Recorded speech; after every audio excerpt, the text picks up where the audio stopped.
Hola a todas y a todos. La verdad es que nos queda ya muy poquito 2010, pero un mes más aquí estamos para contaros qué hacemos en enero de 2011, ya en año nuevo. Fijaros, estoy aquí con este pinito que planté hace 3 años. Tengo el orgullo de decir que lo planté cuando era más pequeño que este. Y qué grande se ha hecho, qué bonito.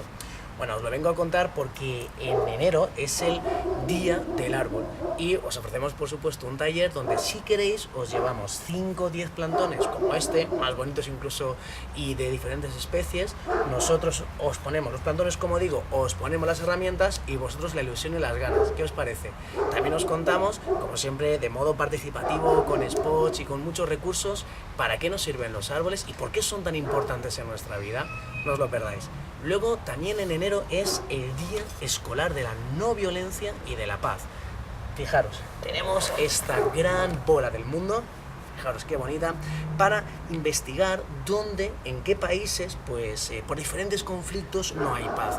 Queremos imaginar cómo podría ser un mundo donde la paz tuviera más espacio y, bueno, pues participativamente lo investigaremos también si queréis. Y por último, en enero, la ONU, la Organización de Naciones Unidas, ha declarado el año que viene, 2011, como el Año Internacional de los Bosques.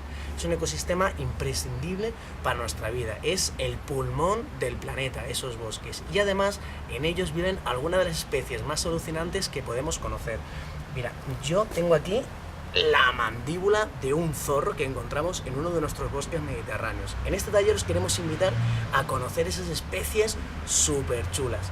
Así que esas son las 3 propuestas para enero. Pero atención, porque en enero, para empezar con buen pie, os seguimos ofreciendo todos los talleres a 100 euros IVA incluido.